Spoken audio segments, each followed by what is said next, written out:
ಇಲ್ಲಿ ಯಾರನ್ನು ಕೂಡ ವೈಯಕ್ತಿಕವಾಗಿ ನಾವು ವಿರೋಧ ಮಾಡ್ತಾ ಇರ್ತಕ್ಕಂಥದ್ದಿಲ್ಲ. ನಮ್ಮ ರಾಜಕಾರಣದ ಜೀವನದಲ್ಲಿ ಸನ್ಮಾನ್ಯ ದೇವೇಗೌಡರ ಸಾಹೇಬರಾಗಲಿ, ಸನ್ಮಾನ್ಯ ಕುಮಾರಣ್ಣವರಾಗಲಿ, ಅಥವಾ ನಾವುಗಳೇ ಆಗಲಿ, ರಾಜಕೀಯವಾಗಿ ವಿಷಯಾಧಾರಿತವಾಗಿ ನಾವು ಕೆಲವೊಂದಷ್ಟು ವಿಷಯಗಳ ಬಗ್ಗೆ ಇವತ್ತು ರೈತರಿಗೆ ಆಗ್ತಾ ಇರ್ತಕ್ಕಂಥ ಸಮಸ್ಯೆ ಬಗ್ಗೆ ನಾವು ಮಾತನಾಡ್ತಕ್ಕಂಥ ಇವತ್ತು ಪರಿಸ್ಥಿತಿ ನಮ್ಮನ್ನು ಈ ರಾಜ್ಯ ಸರ್ಕಾರ ದೂಡಿದ್ದಾರೆ. ಏಕೆಂದರೆ ನಾನು ಪ್ರಾರಂಭದಲ್ಲಿ ಹೇಳಿದೆ, ಇದು ಕುಮಾರಣ್ಣನ ಕನಸಿನ ಕೂಸು ಅಂತಕ್ಕಂಥದ್ರ ಬಗ್ಗೆ ಕಾಂಗ್ರೆಸ್ನವ್ರು ಏನು ಹೇಳಿದರು. ಆದರೆ ಕುಮಾರಣ್ಣವ್ರು ಯಾವ ರೀತಿ ನಡ್ಕೊಂಡ್ರು ರೈತರ ಜೊತೆಯಲ್ಲಿ, ಎಷ್ಟು ಸಭೆಗಳನ್ನ ಮಾಡಿದರು. ಆದರೆ ಕಾಂಗ್ರೆಸ್ನವ್ರು ಇಲ್ಲಿವರೆಗೂ ಮಾಡೋಕ್ಕಾಗಿದೆಯೋ ಒಂದು ಸಭೆ ಮಾಡಿದ್ದಾರೆ. ಅವರು ಉಪಮುಖ್ಯಮಂತ್ರಿಗಳು ಮಾಡಿದ್ದಾರೆ ಒಂದು ಸಭೆ. ಪ್ಲಸ್ ನಾವು ಡೆವಲಪ್ಮೆಂಟ್ ವಿಚಾರದಲ್ಲಿ ನಾವು ಎಂದೂ ಕೂಡ ವಿರೋಧ ಮಾಡ್ತಕ್ಕಂಥವ್ರಲ್ಲ. ಈಗಲೂ ಕೂಡ ಮತ್ತೆ ಹೇಳ್ತೇನೆ, ಆ 910 ಎಕರೆ KIDB ಅಕ್ವಿಸಿಷನ್ ಏನಾಗಿದೆ ಅದು ಸಂಪೂರ್ಣವಾಗಿ ನೆಲ ಕಚ್ಚಿದೆ.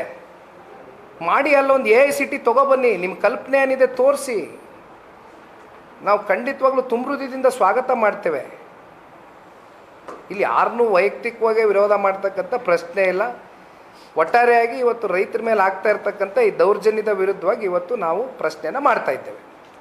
ಅವತ್ತು ಕೂಡ ಏನು ರೈತರು ಕುಮಾರಣ್ಣ ಅವರು ಸಭೆ ಕರೆದು ಚರ್ಚೆ ಮಾಡ್ತಾ ಇದ್ದಂಗೆ, ಇಲ್ಲ ನಾವು ಈ ಜಮೀನು ಕೊಟ್ಬಿಡ್ತೀವಿ ಅಂತಕ್ಕಂಥದ್ದು ಏನು ಬಹುತೇಕ ರೈತರು ಯಾರು ಕೂಡ ಹೇಳದಂಥವ್ರು ಇಲ್ಲ. ಅದರಲ್ಲಿ ಒಂದಷ್ಟು ಪರ್ಸೆಂಟೇಜು ಕುಮಾರಣ್ಣ ಅವ್ರು ಹೇಳದಂಥ ಮಾತಿಗೆ ಒಪ್ಕೊಂಡಂಥ ರೈತರುಗಳು ಇದ್ದಾರೆ.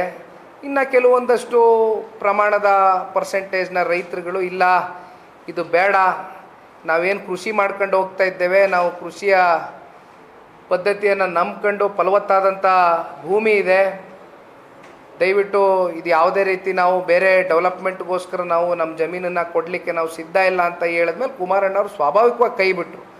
ನಾನು ಅದನ್ನೇ ಹೇಳ್ತಾ ಇರೋದು, ಈಗ ಕುಮಾರಣ್ಣ ಅವರು ಕರೆದು ಮಾತಾಡಿದ್ರೆ ತಾನೇ ನಿಮ್ಗೆ ಗೊತ್ತಾಗೋದು ಅನಿಸಿಕೆಗಳೇನಿದೆ, ಅವ್ರ ಸಮಸ್ಯೆಗಳೇನಿದೆ, ಅವ್ರ ನೋವುಗಳೇನಿದೆ ಅಂತ ಕರಿದೇ ಹೋದರೆ ಮತ್ತು ನಿಮ್ಮ ಸಮಸ್ಯೆ ಎಲ್ಲ ಅರ್ಥ ಆಗ್ತದೆ. ಹೇಳೋಣ ಬೇರೆ. ನಾನು ಹೇಳಿದ್ನಲ್ಲಣ್ಣ, ಯಾವ ಹಂತಕ್ಕೆ ಬೇಕಾದರೂ ಹೋಗ್ತೇವೆ. ಏಕೆಂದರೆ ಅದಕ್ಕೆ ಇತ್ತೀಚೆಗೆ ಚನ್ನರಾಯಪಟ್ಟಣ ಹೋಬಳಿನೂ ನಾನು ಉದಾಹರಣೆ ಕೊಟ್ಟೆ. ದೇವನಹಳ್ಳಿ ತಾಲೂಕಿನಲ್ಲಿ 1000 ದಿನಕ್ಕೂ ಹೆಚ್ಚು ದಿನ ರೈತರು ಪ್ರತಿಭಟನೆ ಹೋರಾಟ ಮಾಡಿದರು. ಅದರಲ್ಲಿ ಸನ್ಮಾನ್ಯ ಕುಮಾರಣ್ಣ ಅವರು 2 ಬಾರಿ ಭಾಗಿಯಾಗಿದ್ದರು, ಇಫ್ ಯು ರಿಮೆಂಬರ್. ಹಾಗಾಗಿ ಇದು ನಮ್ಮ ಜಿಲ್ಲೆಯ ರೈತರ ಜೀವನೋಪಾಯದ ವಿಚಾರ. ಹಾಗಾಗಿ ನಮಗೆ ಕರ್ತವ್ಯನೂ ಇದೆ, ಜವಾಬ್ದಾರಿನೂ ಇದೆ. ಜವಾಬ್ದಾರಿ ಮೆರಿಬೇಕಾಗ್ತದೆ. ರೈತರ ಜೊತೆ ನಾವು ಕೊನೆಯವರೆಗೂ ಕೂಡ ಹೋರಾಟದಲ್ಲಿ ಇರ್ತೇವೆ. ರೈತರು ನೋಡಿ, ಇಲ್ಲಿ ಯಾವ ಪಾರ್ಟಿ ಶಾಲ ಹಾಕ್ಕೊಂಡು ನಿಂತಿರ್ತಕ್ಕಂಥವ್ರಲ್ಲ. ರೈತರ ಸಂಕೇತ ಏನು ರೀ? ಹಸಿರು, ಗ್ರೀನ್. ರೈತರ ಸಂಕೇತ ಏನು? ಹಸಿರು ಶಾಲ ಹಾಕೊಳ್ಳೋರು ಯಾರು? ರೈತರೇ ತಾನೆ. ಇವರು ಸುಮ್ಮನೆ ಇನ್ಯಾವುದೋ ಪಾಪ ಬೇರೆ ಬೇರೆ ಪಕ್ಷದ ಕಡೆ ಗುರುತಿಸ್ಕೊಂಡಿರ್ತಕ್ಕಂಥ ರೈತರು ಅಂತ ಇವ್ರು ಹೇಳ್ಬೋದು. ರೈತರು ಅಂದಮೇಲೆ ಎಲ್ಲರೂ ಒಂದೇ. ಅದನ್ನು ಪೊಲಿಟಿಸೈಸ್ ಮಾಡ್ತಕ್ಕಂಥ ಅಗತ್ಯತೆ ಬೇಡ. ಏನೆಲ್ಲ ಹಂಗಾರೆ ಉಪಮುಖ್ಯಮಂತ್ರಿಗಳಿಗೆ ಯಾವ್ಯಾವ ರೈತರು ಯಾವ್ಯಾವ ಪಾರ್ಟಿ ಅಂತ ಏನು ಮಕ ನೋಡ್ತಾ ಇದ್ದಂಗೆ ಗೊತ್ತಾಗ್ಬಿಡ್ತದ? ನಮ್ಮ ಹತ್ರನೂ ಇದೆಲ್ಲ ಡಾಕ್ಯುಮೆಂಟೇಷನ್ ಏನು ಕಡತಗಳಲ್ಲಿ ಮುಚ್ಚಿಡ್ಬೇಕಾಗ್ತದ? ಈಗ ಜಿಲ್ಲಾ ಕಾಂಗ್ರೆಸ್ ವತಿಯಿಂದ ಅವತ್ತಿನ ಒಂದು ಬಿಡದಿ ಟೌನ್ಶಿಪ್ ಪ್ರಾಜೆಕ್ಟ್ನ ವಿರೋಧಿಸಿದಂಥವ್ರು ಇದೇ ಕಾಂಗ್ರೆಸ್ನವರು. ಅದೇನು ಮಾಡ್ತಾರೆ ಮಾಡಲಿ, ಬನ್ನಿ. ಅದೇನು ನಾವು ನೋಡಿಲ್ವ ಅವ್ರು ಬಿಡುಗಡೆ ಮಾಡಿದ ದಾಖಲೆನ? ಅದೆಂಥದೋ ಪಾಪ ಪರಿಹಾರಕ್ಕೆ ಅರ್ಜಿ ಕೇಳಿದರು ಅಂತ, ಅದು ಯಾರ ಪಾಪ ಮಹಾನ್ ಭಾವ ಪಕ್ಕದಲ್ಲಿ ಕಿವಿ ಓದ್ಬಿಟ್ಟ ಅಂತ ಆ ವಿಷಯ ತಿಳ್ಕೊಳ್ದಿರಾ? ಆ ಥರ ದಾಖಲೆ ಅಷ್ಟೇ ಅವ್ರದ್ದು, ಕಾಂಗ್ರೆಸ್ ಅವ್ರದ್ದು. ಇಲ್ಲಿ ಪಾರ್ಟಿ ಆಫೀಸಲ್ಲಿ ಕೂತ್ಕೊಂಡು ಅಥವಾ ಇಲ್ಲೆಲ್ಲರೂ ಒಳಗಡೆ ಕ್ಲೋಸ್ ಡೋರಲ್ಲಿ ಕೂತ್ಕೊಂಡು ಮಾಡೋವಂಥ ಸಭೆಗಳಿಗೂ ಪ್ರಾಕ್ಟಿಕಲಿ ನಮಗೆ ಆನ್ ಗ್ರೌಂಡ್ ಎಕ್ಸ್ಪೀರಿಯನ್ಸ್ಗಳು ಅಲ್ಲಿ ಹೋದಂಥ ಸಂದರ್ಭದಲ್ಲಿ ಸಿಗ್ತಕ್ಕಂಥ ಅನುಭವ ನಾವು ಮ್ಯಾಚ್ ಮಾಡಲಿಕ್ಕೆ ಆಗೋದೇ ಇಲ್ಲ.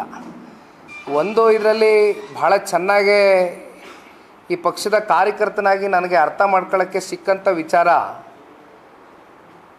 ಇಡೀ ರಾಜ್ಯವ್ಯಾಪ್ತಿ ಇವತ್ತು ಜನತಾದಳ ಪಕ್ಷವನ್ನು ಪ್ರೀತಿಸ್ತಕ್ಕಂಥ ಒಂದು ವರ್ಗ ಇದೆ. ಅತ್ಯಂತ ನಿಷ್ಠಾವಂತ ಕಾರ್ಯಕರ್ತರಿದ್ದಾರೆ. ಜೊತೆಯಲ್ಲಿ ನಮ್ಮ ಅಭ್ಯರ್ಥಿಗಳು ಅಷ್ಟೇ. ಮುಂಬರ್ತಕ್ಕಂಥ ಸ್ಥಳೀಯ ಚುನಾವಣೆಯಿಂದ ಹಿಡಿದು ಎಲ್ಲ MLA ಎಲೆಕ್ಷನ್ವರೆಗೂ ಕೂಡ ಹೋರಾಟವನ್ನು ಮಾಡ್ತೇವೆ. ಪ್ರತಿ ವಿಚಾರದಲ್ಲೂ ಆ ಜಿಲ್ಲೆ ಆಯಾ ತಾಲೂಕುಗಳಲ್ಲಿ ಏನೇನು ಸಮಸ್ಯೆಗಳು ಎದುರು ನೋಡ್ತಾ ಇದ್ದಾರೆ ಇವೆಲ್ಲವನ್ನು ಮುಂದಿಟ್ಕೊಂಡು ಹೋರಾಟ ಮಾಡ್ತೇವೆ ಅಂತಕ್ಕಂಥ ಆತ್ಮವಿಶ್ವಾಸವೂ ಕೂಡ ಆ ಒಂದು ಸಭೆಯಲ್ಲಿ ಮೂಡಿಸಿದ್ದಾರೆ. ಒಟ್ಟಾರೆಯಾಗಿ ಹೇಳೋಣ, ಧರ್ಮಸ್ಥಳದ್ದೇನೋ ತುಂಬ ದಪ್ಪ ಇದ್ದೀರಾ? ಅದರಲ್ಲೂ ಯಾವುದೇ ಸೈಡ್ ಎಫೆಕ್ಟ್ ಇಂದ ಸಣ್ಣ ಆಗ್ಬೇಕಾ? ಎಷ್ಟೋ ಜನ ಹೇಳ್ತಾ ಇದ್ರಿ ಸರ್ ನಾನು ಜಿಮ್ಗೆ ಹೋಗ್ತಾ ಇದ್ದೀನಿ ಆದ್ರೂ ಸಣ್ಣ ಆಗ್ತಾ ಇಲ್ಲ ಸರ್, ವರ್ಕೌಟ್ ಮಾಡ್ತಾ ಇದ್ದೀನಿ ಆದ್ರೂ ಸಣ್ಣ ಆಗ್ತಾ ಇಲ್ಲ ಅಂತ ಹೇಳ್ತಾ ಇದ್ರಲ್ಲ. 100% ಯಾವ ಜಿಮ್ಗೂ ಹೋಗ್ದಂಗೆ ವರ್ಕೌಟು ಮಾಡ್ದಂಗೆ ನೀವು ಸಣ್ಣ ಆಗ್ಬೋದು.